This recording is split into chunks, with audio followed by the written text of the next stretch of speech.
반갑습니다. 오늘도 가정에서 예배드리는 사랑하는 모든 조시학교의 성도님들 주님의 이름으로 환영하고 축복합니다. 오늘은 아시다시피 부활주일입니다. 부활주일 우리가 함께 예배하지 못함이 하나님 앞에 참으로 부끄럽고 아쉽습니다. 무엇보다 함께 모여 성찬을 나누지 못함이 참 많이 부끄럽습니다. 하루빨리 함께 모여 예배할 수 있는 날이 오기를 간절히 기도합니다. 하나님 말씀 증거하도록 하겠습니다. 우리는 6일에 걸쳐 사도신경과 함께 예수님의 고난주간을 보냈습니다.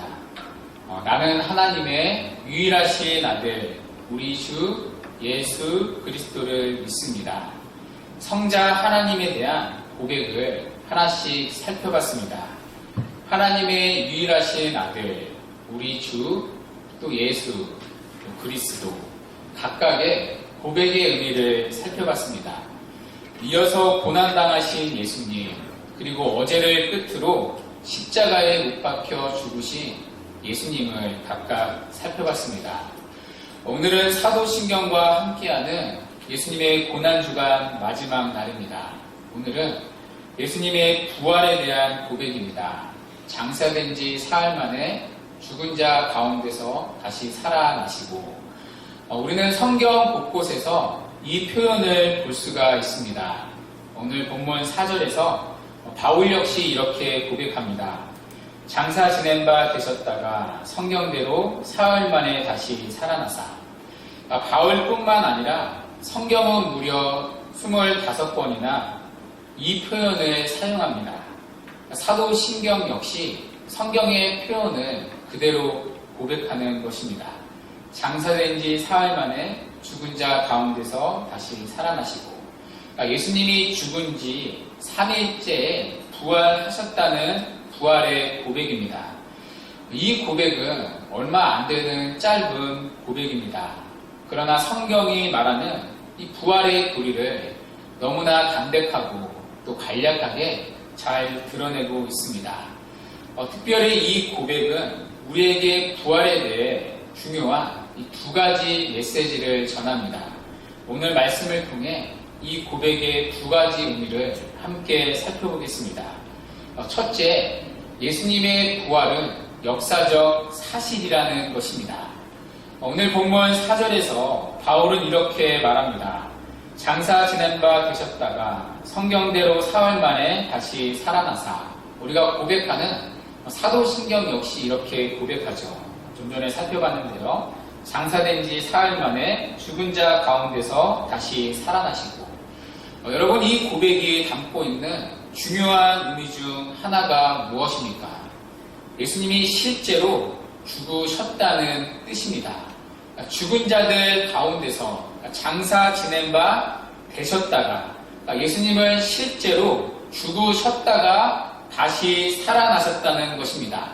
예수님의 부활은 역사적 사실임을 이 짧은 고백을 통해 드러내는 것입니다. 기독교는 다른 종교와 여러 가지 차이가 있습니다. 그 중에 하나가 창시자의 무덤이 없다는 것입니다. 사우디아라비아 메다니에는 이슬람의 창시자 마호메트의 무덤이 있습니다. 지금도 해마다 수백만의 사람이 그 무덤에 가서 참배를 합니다. 불교의 창시자 석가모니는 화장을 했습니다. 그때 나온 석가모니의 사리를 인도의 8개 지역으로 보내어 이 탑을 세웠습니다. 그 후에 100년이 지나자 8개의 탑을 해체하여 사리를 84,000개로 나눠서 전국의 그 숫자만큼 사리탑을 세웠다고 합니다. 그러니까 불교에서 탑은 바로 석가모니의 무덤인 셈이죠. 하지만 예수님의 무덤은 없습니다. 아니 무덤이라고 추정되는 곳이 있지만 아무것도 없는 빈 무덤입니다. 사도신경은 그 이유를 이렇게 말합니다. 장사된 지 사흘 만에 죽은 자 가운데서 다시 살아나시고 예수님이 죽은 지 3일째에 죽은 자 가운데서 다시 살아나셨기 때문이라는 것입니다. 사실 세상의 관점에서 이 죽은 사람이 다시 살아나는 것을 믿기란 쉽지가 않습니다. 과학적으로 증명되지 않는 과학적인 합리성이 전혀 없다고 생각하기 때문입니다. 그들의 눈에는 예수의 부활을 믿는 우리의 신앙이 맹목적으로 비춰질 수 있습니다. 그래서 그런지 예수님의 부활을 부정하려는 세상에 수많은 시도들이 있어 왔습니다. 그러나 따지고 보면 이런 가설들이 훨씬 더 맹점이 많습니다. 오히려 우리는 부활이 훨씬 더 과학적인 역사적 사실임을 알 수가 있습니다. 먼저 어떤 사람들은 시체 도적설을 말합니다. 그러니까 제자들이 예수님의 시신을 훔쳐서 다른 곳에 두고는 예수님의 부활을 주장했다는 것입니다. 이 가설은 예수님의 죽음과 빈 무덤을 잘 설명합니다. 제자들이 주님의 시신을 훔쳤다면 당연히 무덤이 빌 수밖에 없습니다. 그러나 시체 도난설에는 치명적인 약점이 있습니다. 제자들의 변화를 설명할 도리가 없다는 것입니다. 부활 이후에 제자들은 극적으로 변화되었습니다. 이들은 목숨을 걸고 예수의 부활을 증거했습니다. 실제로 이들은 예수의 부활을 전하다가 순교까지 당했습니다. 여러분, 이들이 누구입니까? 이들은 예수님이 십자가에 죽으시자 하나같이 비겁하게 도망치던 자들이었습니다. 심지어 베드로는 예수님을 저주까지 했습니다. 그러나 그렇게 비겁했던 겁 많은 그들이 하나같이 죽음조차 두려워하지 않는 예수의 증인이 되어 돌아왔습니다. 그것도 단 며칠 사이의 말입니다. 그들은 주님의 십자가와 부활, 다시 오심을 증거하는 증인들이 되었습니다. 실제로 그 믿음을 전하다가 순교까지 했습니다. 그리고 그들로 인해 오늘날 교회가 세워졌습니다. 그런데 만약 이들이 주님의 시신을 훔쳤다면 주님이 부활하셨다는 이 믿음에 목숨을 걸 수 있겠습니까? 그리고 실제로 그 믿음을 품고 순교까지 할 수 있겠습니까? 그래서 어떤 학자는 도적설에 대해 차라리 주님이 부활하는 게 쉽지 이건 도무지 말이 안 되는 심리적 기적이라고 일갈합니다. 또 어떤 사람들은 기적설을 주장합니다. 예수님이 십자가에서 진짜로 죽은 것이 아니라 고통 때문에 기절했는데 사람들이 죽은 줄 알고 장사를 지냈다는 것입니다. 그러다 동굴 무덤에서 예수님이 다시 기력을 찾고 깨어났다는 주장입니다. 사실 이것은 상식적으로 납득하기가 어렵습니다. 우선은 십자가에 못 박은 로마 군인들이 발끈한 주장입니다. 이들은 예수를 죽일 정도로 매질을 했습니다. 또 죽을 정도로 십자가에 달았습니다. 그리고 마지막에는 창으로 허리를 찔러 죽음까지 확인했다고 성경은 증거합니다. 그러니까 100번 양보하더라도 설령 정말로 주님이 죽지 않고 기절만 했다고 생각해 보십시오. 예수님이 밤새 무덤을 지키는 군인들의 눈을 피해 그것도 커다란 바위문을 혼자 밀쳐내고 도망칠 수 있었겠습니까? 이건 믿지 않는 사람들도 사실 말이 안 됩니다. 또 어떤 사람들은 환상설을 말합니다. 예수님의 제자들과 따르던 사람들이 예수님이 너무 보고 싶어서 집단적으로 환상을 보게 되었다는 주장입니다. 이 환상설도 의학적으로 용인하기가 어렵습니다.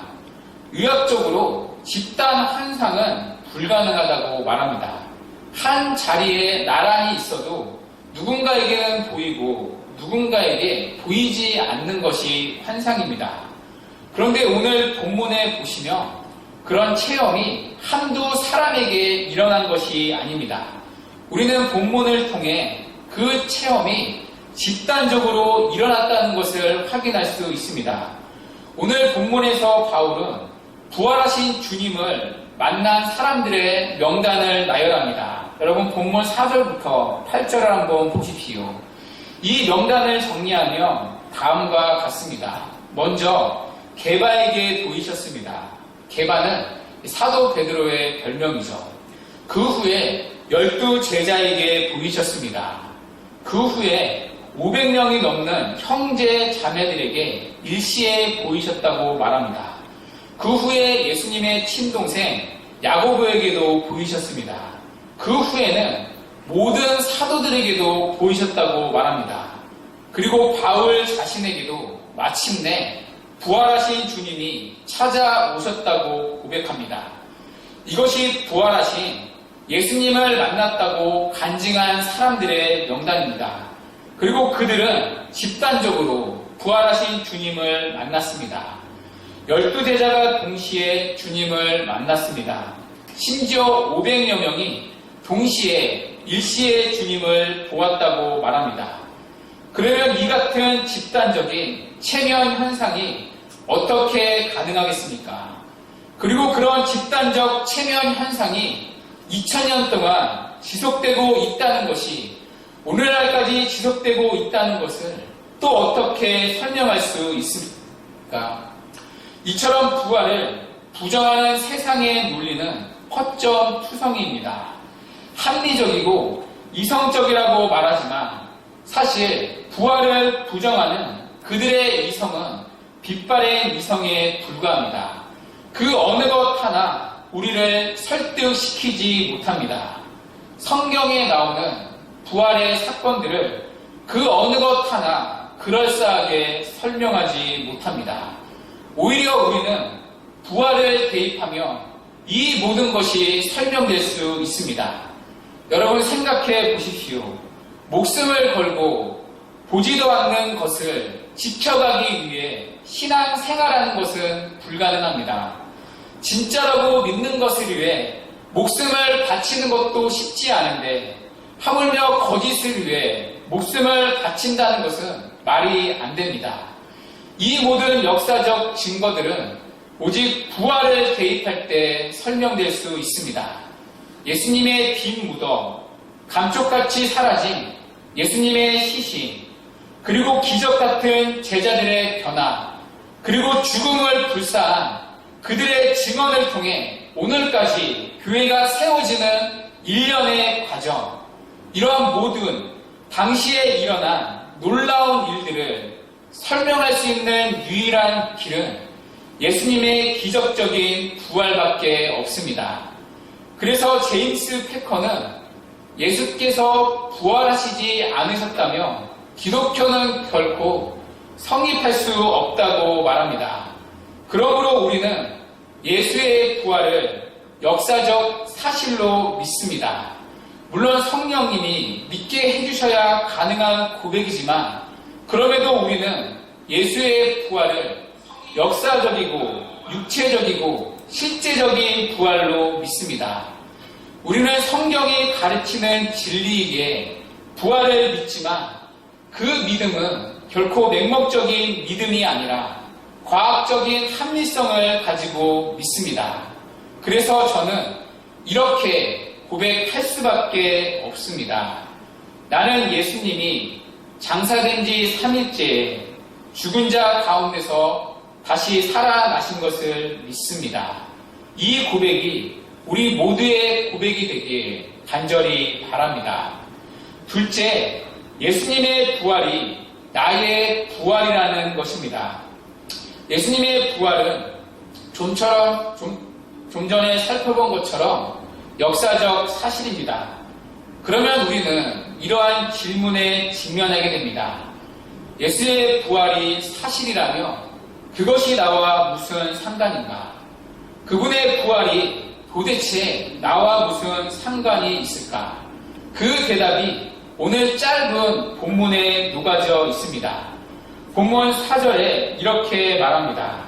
장사된 바 되셨다가 성경대로 사흘 만에 다시 살아나사 우리가 고백하는 사도신경도 동일하게 고백합니다. 죽은 자들 가운데서 다시 살아나시고 여러분 우리가 드리는 이 고백이 담고 있는 또 하나의 중요한 의미가 무엇입니까? 죽은 자들 가운데서 다시 살아나사 여러분 우리가 이 고백을 드릴 때 이 고백에 묻어있는 이 고백이 의도하는 중요한 메시지가 무엇입니까? 예수님의 부활은 죽은 사람들 중에 가장 먼저 부활하신 자로서의 의미가 있다는 것입니다. 예수의 부활은 죽은 자들을 대표해서 먼저 살았다는 의미가 있다는 것입니다. 그래서 예수님의 부활은 우리의 부활의 본보기가 된다는 고백입니다. 예수님처럼 우리도 죽음에서 부활한다는 것입니다. 여러분 이것이 기독교가 말하는 성도가 이 땅을 살아가는 가장 큰 소망입니다. 우리 모든 인간에게는 두려움이 있습니다. 너나 없이 이 땅을 살아가는 모든 사람들에게 무의식적인 두려움이 있습니다. 바로 죽음에 대한 두려움입니다. 이 죽음을 두려워하는 이유에는 몇 가지 이유가 있습니다. 먼저 죽음 이후의 모호성 때문입니다. 죽고 나면 다시 되돌아올 수가 없습니다. 죽음을 먼저 경험하고 돌아와서 우리에게 말해주었던 사람은 아무도 없습니다. 물론 성경은 선명히 말해주고 있지만 죽음 이후에 어떤 일이 일어날지 아무도 우리에게 돌아와 가르쳐주지 않습니다. 죽음이라는 커튼 뒤에 무엇이 기다리고 있는지 사람들은 모릅니다. 이 죽음 이후의 삶에 대한 막연한 불안감이 그 모호성이 우리로 하여금 죽음을 두렵게 만듭니다. 또 하나 죽음을 두려워하는 이유는 죽음의 보편성 때문입니다. 죽음에는 예외가 없기 때문입니다. 죽음은 사람을 차별하지 않습니다. 모든 인간에게 평등하게 일어나는 보편적 사건이 죽음입니다. 이 죽음을 피할 수 있는 사람은 단 한 사람도 없습니다. 뿐만 아니라 이 죽음을 미룰 수도 없고 조정할 수도 없습니다. 죽음 앞에 무기력한 인간은 반드시 맞게 되는 죽음을 두려워할 수밖에 없습니다. 또 하나 죽음을 두려워하는 이유는 죽음의 의외성 때문입니다. 언제 죽을지 아무도 모르기 때문입니다. 오는 순서는 있어도 가는 순서는 없다라는 말처럼 우리는 죽음을 언제 맞이할지 모릅니다. 갓 태어난 아이가 100세 할아버지보다 먼저 죽을 수도 있습니다. 손녀가 할머니보다 먼저 죽을 수 있고 딸이 엄마보다 먼저 죽을 수 있습니다. 죽음은 우리에게 언제 찾아올 줄 모르는 의외성이 있습니다. 언제 죽을 줄 모른다는 것은 모든 사람에게 두려움과 고통일 뿐입니다. 또 하나 죽음을 두려워하는 이유는 죽음의 심판성 때문입니다. 죽음을 두려워하는 이유는 심판이 있을 것에 대한 두려움 때문입니다. 사람이 죽음을 두려워하는 것은 그 죽음이 죄의 형벌이기 때문입니다. 이 땅을 사는 많은 사람들은 인간의 죽음을 생로병사의 자연스러운 기결이라고 생각합니다. 그러나 성경이 말하는 죽음은 절대 생물학적 자연사가 아닙니다. 성경이 가르치는 일관된 죽음의 관점은 우리의 인생의 중간에 들어온 불청객이라고 말합니다. 원래부터 우리 존재의 일부가 아니라 제로인의 중간에 들어온 죄에 대한 하나님의 형벌이라 말합니다. 창세기 2장 17절 말씀은 이렇게 말합니다. 선악을 알게 하는 나무의 열매는 먹지 말라. 내가 먹는 날에는 반드시 죽으리라 하시니라. 죽음은 죄에 대한 하나님의 형벌이라 성경은 못 박습니다. 로마서 5장 12절 역시 죄로 말미암아 사망이 들어왔다고 말합니다. 뒤집으면 무엇을 알 수 있습니까? 처음 사람이 창조될 때는 죽는 존재가 아니었다는 것입니다.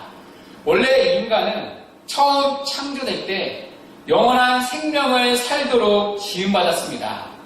전도서 3장 11절에 보면 사람들에게는 영원을 사모하는 마음을 주셨다고 말합니다. 그래서 이 땅을 살아가는 누구나 죽지 않고 살기를 소망하는 것입니다. 그러나 영원한 생명을 살도록 지음받은 인간에게 죄로 인하여 죽음이라는 불청객이 들어온 것입니다. 죽음은 범죄와 연관하여 선포된 사형입니다. 이것이 모든 사람이 죽음을 두려워하는 이유입니다. 죽음 자체가 하나님의 형벌이라는 막연한 두려움이 있기 때문입니다. 그래서 인간은 힘이 하게 남아 죽음 이후에 심판이 있을 것을 생각합니다. 그리고 내가 죽은 이후에 혹시 나쁜 곳으로 가게 되지는 않을까? 더 큰 불행이 있지는 않을까? 신이 있어서 내 죄를 정죄하지는 않을까? 여러분, 이것은 모든 종교가 가지는 보편적인 현상 아닙니까? 이러한 여러 가지 생각에 모든 인간은 사로잡히게 되는 것입니다. 그래서 우리는 이런 죽음을 싫어합니다. 아니, 무서워합니다. 우리는 늘 죽음 앞에서 죽음을 생각하며 무릎을 꿇습니다. 그래서 히브리서 2장 15절은 인간이 죽기를 무서워함으로 한평생 매여 종노릇하는 모든 자들이라고 정의합니다. 정확한 거죠. 죽음의 두려움에 사로잡혀 죽음의 종노릇하는 자들, 이것이 이 땅을 살아가는 모든 인간의 불쌍한 실존이라는 것입니다. 그런데 여기서 동시에 우리는 하나의 기대를 발견할 수 있습니다. 죽음에 대한 실효책이 있을 수 있다는 것입니다. 바로 죽음의 원인이 죄를 해결하면 된다는 것입니다. 죄 문제가 해결되며 죽음의 문제도 해결될 수 있습니다. 그래서 성경은 지속해서 줄기차게 죄에 관한 이야기를 다루는 것입니다. 예수님이 이 땅에 오신 것도 바로 이 죄 때문입니다.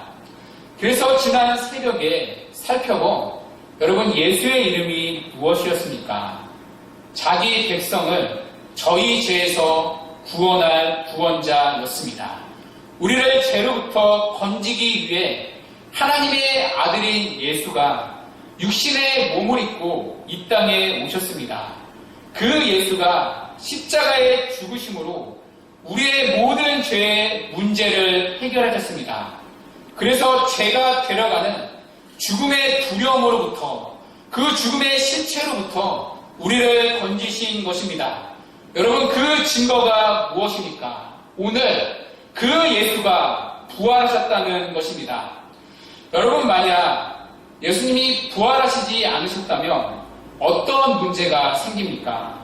만약 예수님이 무덤에 계속 머물렀다면 그는 그냥 우리와 같은 또 한 사람의 평범한 죄인에 불과했을 것입니다. 그분의 죽음은 그저 자신의 죄 때문에 죽은 것으로 여겨질 뿐입니다. 죄의 싹은 사망이기 때문입니다. 그러나 예수님은 죽음에서 부활하셨습니다. 이것은 예수님이 자신의 죄 때문에 죽은 것이 아님을 보여줍니다. 만약 예수님이 자신이 지은 죄 때문에 죽은 죄인이라면 예수님은 다시 살아나실 수 없습니다. 죄의 싹은 사망이기 때문입니다. 그런데 오늘 예수님은 다시 살아나셨습니다. 여러분, 우리가 일대지에서 살펴본 것처럼 예수님의 죽으심도 사실입니다. 그리고 그분의 부활도 사실입니다. 그렇다면 이 예수님의 죽음과 부활이라는 두 가지 사건이 양립하기 위해서는 결국 한 가지 사실밖에 없습니다. 그 예수의 죽음이 예수님 자신의 죄 때문이 아니라 바로 나의 죄를 위한 대속의 죽음이라는 것입니다. 그것이 부활로 증명된 것입니다. 예수님을 죽으신 뒤 부활하심으로 자신의 죄 때문이 아니라 다른 죄인들을 대신하여 죽으신 것이 입증된 것입니다. 그래서 예수님의 부활은 예수님의 의로움을 나타내신 것입니다. 예수님의 부활은 예수께서 의로우시다는 선언, 곧 예수님의 칭의입니다. 예수님은 죽음의 권세를 이기시고 다시 살아나심으로 당신의 의로움을 나타내셨습니다. 그리고 동시에 그 죽음이 우리의 죄를 위한 대속의 죽으심을 나타내 보이신 것입니다. 그래서 예수의 부활은 두 가지를 확증합니다. 당신의 의로움을 나타내는 동시에 우리의 죄의 문제가 해결되었다는 것을 확증하는 것입니다. 그리고 그 죄가 데려가는 죽음의 문제가 해결되었다는 것을 확증하는 것입니다. 그것을 주님은 사망의 권세를 이기고 부활하심으로 증명한 것입니다. 그래서 신자는 더 이상 죽음이 가둘 수 없습니다. 사망의 원인인 죄의 문제가 해결되었기 때문입니다.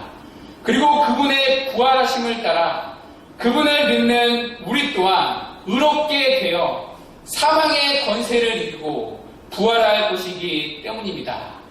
주님께서 다시 오실 때 우리 역시 부활한 예수님처럼 우리의 몸이 부활하여 새 하늘과 새 땅에서 영원히 살게 될 것입니다. 사도 바울은 고린도전서 15장 20절에서 이렇게 말씀합니다. 그러나 이제 그리스도께서 죽은 자 가운데서 다시 살아나사 잠자는 자들의 첫 열매가 되셨도다. 여기서 잠자는 자들은 죽은 사람들을 뜻합니다. 예수님이 부활하셔서 죽은 자들의 첫 열매가 되셨습니다. 첫 열매는 앞으로 다른 열매들이 나타날 것을 확신합니다. 예수님이 부활의 첫 열매가 되셨습니다. 그렇다면 이제 부활의 예수님을 믿는 사람은 예수님과 같이 부활한다는 것입니다. 그래서 더 이상 이 땅의 신자는 죽음이 두렵지 않습니다. 죽음으로부터 건짐을 받았기 때문입니다. 그 죽음을 발판으로 신자는 부활할 것이기 때문입니다. 그리고 그리스도와 함께 부활하신 그리스도와 함께 영원한 안식에 들어갈 것이기 때문입니다. 그리고 그날에 더 이상 고통이 없습니다. 더 이상 눈물이 없습니다. 더 이상 이 땅의 질고와 아픔이 없습니다. 더 이상 이 땅의 죄로 인한 신음과 넘어짐도 없습니다. 더 이상 죄로 인해 눌려야 할 마음의 무거운 죄책감도 없습니다. 그날에는 죄로부터 영원한 안식이 있습니다. 이 땅의 고통과 질고로부터 영원한 안식이 있습니다. 눈물로부터 영원한 안식이 있습니다. 그날의 영광스러운 부활의 새 몸을 입고 저는 자는 뛸 것이며 기 먹은 자가 구주의 음성을 들을 것이며 눈먼 자가 구주의 얼굴을 볼 것이며 병든 자가 치유될 것입니다. 하나님이 우리의 눈에서 모든 눈물을 씻어줄 것입니다. 그 날에는 우리 주님과 영원한 안식이 있습니다. 이 모든 일이 예수님의 부활의 결과입니다. 이런 생각을 염두에 두고 우리 한 구절 살펴봤으면 좋겠는데요. 이 부분은 이정규 목사님이 쓰신 새 가족반이라는 책에 실린 내용입니다. 읽어보신 분들 계실 텐데요.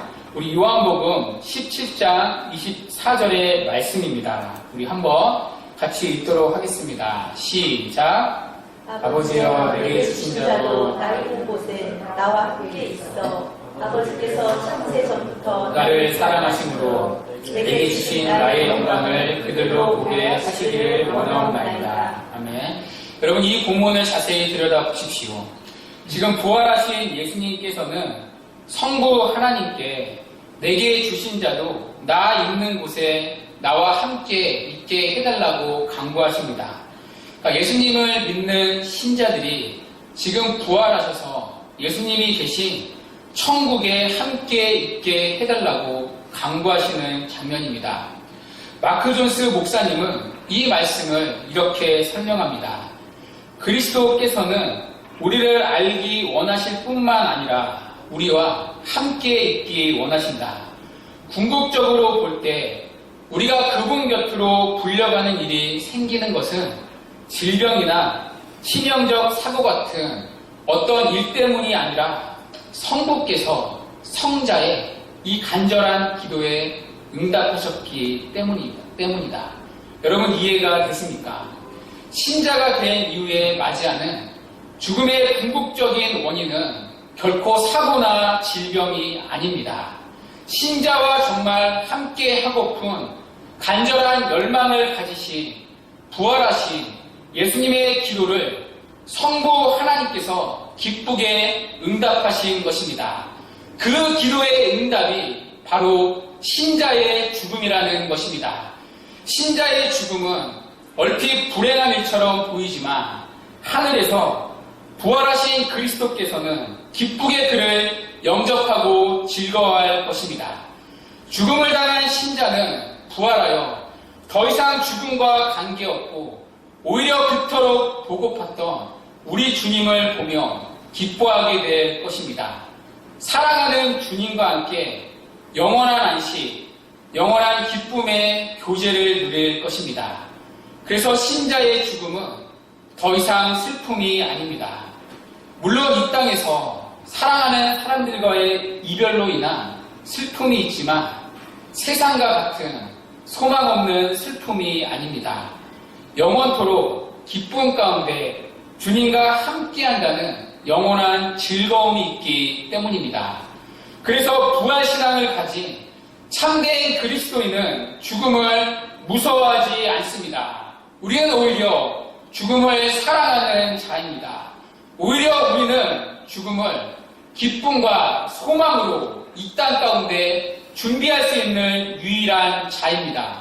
여러분 이것이 성도의 가장 영광스러운 소망입니다. 주 안에서 사랑하는 여러분, 이 땅에 죽음의 종로를 타며 살아가는 사람 중에 누가 이러한 소망을 가질 수 있습니까? 여러분 이것보다 더 큰 소망이 어디 있습니까? 여러분은 이 가장 영광스러운 소망, 부활의 소망이 있으십니까? 오늘 사도신경은 그리고 바울은 이렇게 고백합니다. 나는 죽은 자 가운데서 살아나신 부활의 첫 열매인 예수를 믿습니다. 그리고 나도 그렇게 예수를 따라 부활할 것을 믿습니다. 이 믿음의 고백이 우리 모두의 고백이 되기를 바랍니다. 이 믿음이 비록 연약하고 죄 많은 인생일지라도 우리를 반드시 영광스러운 구원으로 인도할 것입니다. 이 믿음이 우리 모두에게 있기를, 그래서 그날에 함께 부활의 기쁨을 누리는 은혜가 우리 모두에게 있기를 주님의 이름으로 간절히 축원합니다.